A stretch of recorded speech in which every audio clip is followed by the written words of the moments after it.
Senator Hawley, you're recognized for your questions.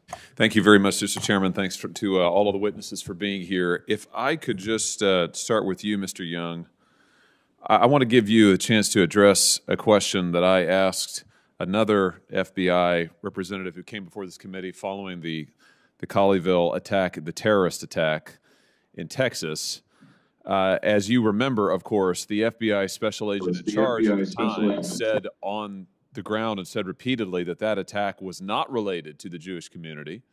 Of course, that turned out to be exactly wrong, and at the time he was saying these things, he knew it to be wrong. So I asked at the last hearing we had on this, which was regrettably behind closed doors, no fault of the chairman, I asked the FBI representative there, Assistant Director Langen of the Counterterrorism Division, why the FBI had taken so long to acknowledge that this was, in fact, a terrorist attack against the Jewish community. And to my total bewilderment, he said that the FBI had not made a mistake, and the FBI special agent in charge had been correct in wrongly saying that that attack was not related to the Jewish community. I don't understand this at all, so I just want to make sure that we're on a level set here and we all understand the real facts. So I'm going to give you a chance, Mr. Young, to say to us directly and clearly that this was indeed a terrorist attack by an Islamic radical against American Jews, right? You can agree with that, right?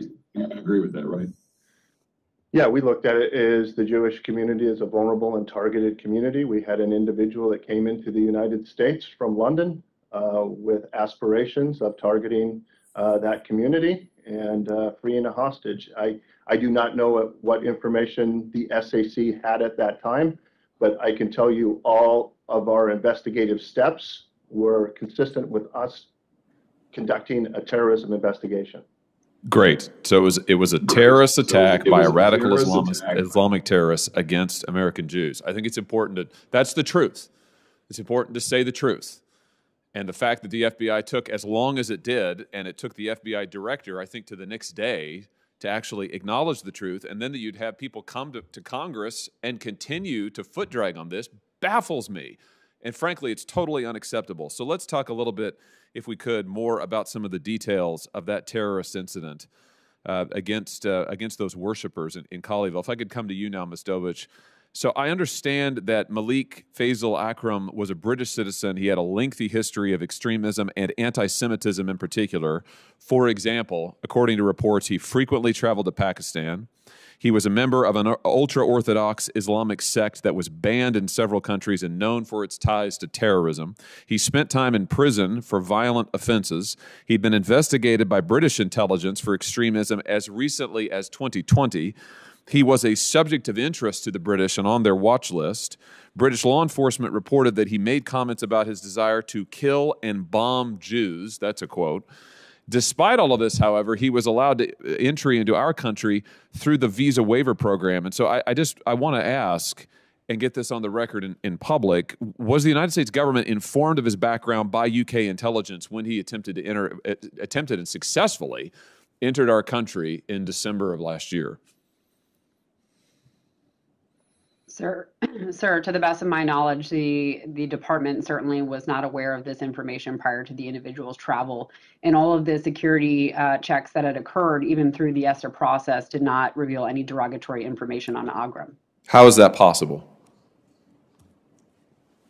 Sir, my understanding is that much of the detail that the UK was tracking was considered criminal. And as I mentioned earlier, particularly common among VWP members, is not to share criminal information on its citizens, and that the information sharing agreements, that information did not meet those thresholds. Well, you're certainly right that he had engaged in a lot of criminal activity. In 1996, he served a 6-month jail sentence for violent disorder following a baseball bat attack on a member of his family. In 1997, he served another jail term for destruction of property. In 1999, he was jailed for harassment.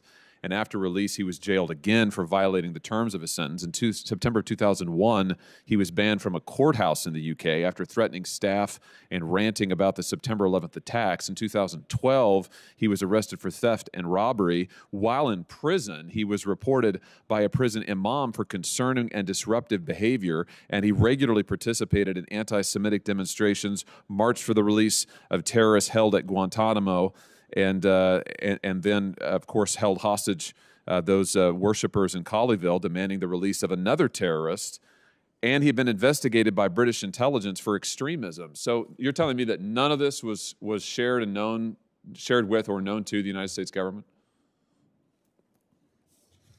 Sir, again, my understanding is on all the security checks that were conducted prior to Akram's arrival, and once he had arrived in the United States, did not reveal any of this information. But in the wake of the incident, we have been engaged with our UK partners to discuss this case in particular and to find ways to close gaps that we have in our information sharing agreements that would allow for more sharing of information related to individuals similar to Akram. Well, is this a failure with the British not being willing to share? For instance, not all of this is criminal. I mean, that is a long criminal rap sheet, but then British intelligence was tracking this person as a person of interest.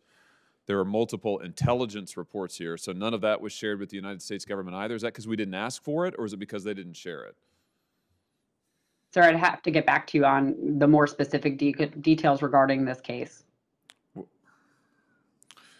Well, yeah, I think that would be good, considering that this is a terrorist incident in our country, on our soil, that this guy was admitted to where he just walked right through in December of this last year.